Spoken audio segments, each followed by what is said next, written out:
517, do you want to report a UFO? Over. Negative. We don't want to report. Aries 31, do you wish to report a UFO? Over. Negative. We want to report one of those either. Aries 31, me neither. I'll try to track traffic to destination. Over. With me now are Dr. Richard F. Haynes and Captain Neil Daniels. Dr. Haynes, now retired, directed research and development projects at NASA's Ames Research Center for 20 years. Welcome, Dr. Haynes. Captain Daniels. Dr. Haynes, tell us about pilot sightings that you've been studying.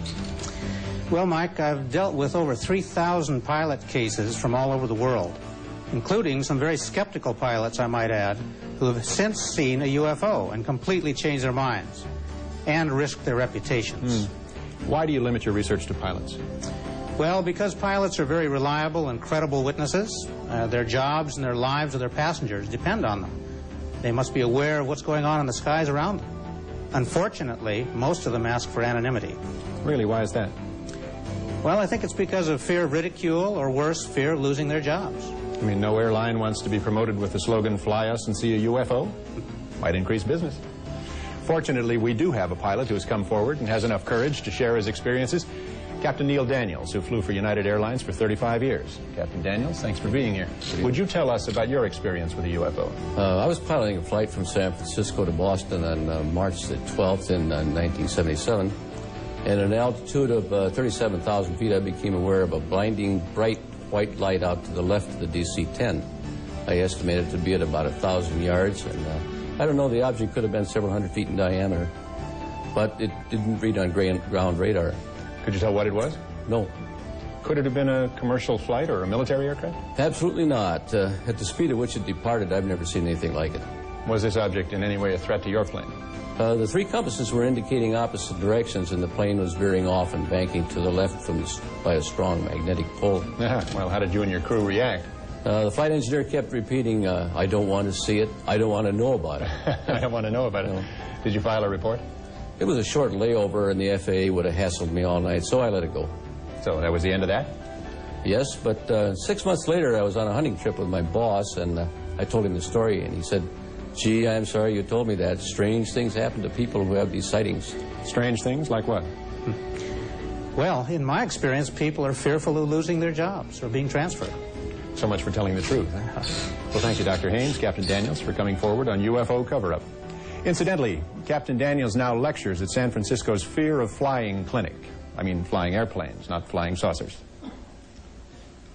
This is American Flight 812 requesting...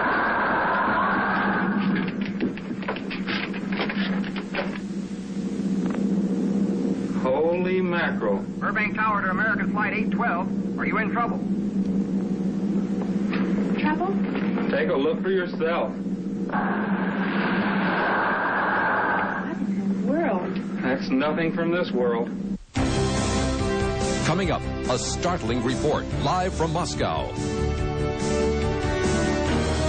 Not only did the pilot and the crew see the UFO, but also many of the passengers of the plane.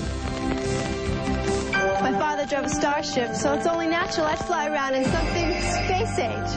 My new Oldsmobile Cutlass Supreme, totally redesigned for the future. It's powered by a fuel-injected V6, monitored by an onboard computer. I guess some things were just meant for the next generation. This is not your father's Oldsmobile. Ready, Dad? I'm ready. You ready? I'm ready. Steady as she goes. This is the new generation.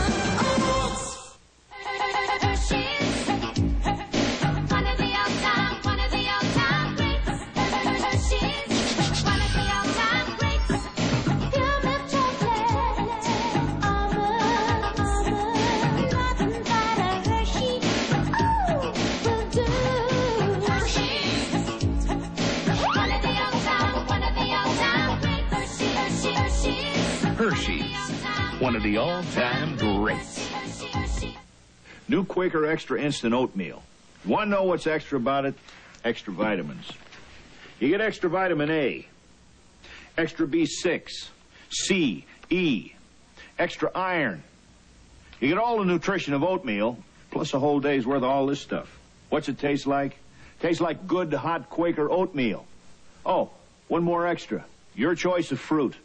New Quaker Extra. It's the right thing to do and a new way to do it. 10 years ago, Halloween, evil had a shape, terror had a night, and now he's back. Halloween 4, The Return of Michael Myers, rated R. Starts Friday, October 21st. When we made Heinz Homestyle gravy, we used a homemade recipe like yours. Oh, really? Real beef juices just like yours. Oh, yeah? But where are the lumps? Oh, no. Heinz Homestyle gravy, so close to homemade. Once again, live from Washington, D.C., here's Mike Farrell. UFO sightings are happening all over the world. Through the Freedom of Information Act, we've obtained a report from Iran. On September 18, 1976, the Imperial Iranian Air Force reported flying objects so bright they illuminated the ground below. Alarmed citizens all over Tehran telephoned authorities with similar sightings. Simultaneous reports came from the Iranian Air Force, tower personnel, and ground radar. U.S. military intelligence forwarded reports to the Defense Intelligence Agency. As far as we've been able to ascertain, DIA did nothing with these reports. Guatemala, Central America. Camera crews were poised to film a car commercial. Suddenly, the cameraman was distracted by lights in the sky. And now, from Manitoba, Canada, an eyewitness account. Welcome, Mr. Robert Barry, an independent researcher and investigator from York, Pennsylvania. Bob, tell us about the sighting near Winnipeg, Manitoba. We're watching as this UFO moves across the screen 3 times at normal speed. Then the same movement once in very slow motion, 1/40th the normal speed. Now here's another sighting of the same object, also witnessed by the whole town of Carmen, Manitoba, who turned out for the incredible light show. Now, as we slow the film down, watch as the UFO jumps from the right side of the screen to the top of the screen and lights up the whole sky. The UFO is calculated to have been traveling faster than 30,000 miles an hour. That's very impressive. In fact, it did appear to light up the whole sky. Now, live by satellite to Moscow for the first UFO glasnost in television history.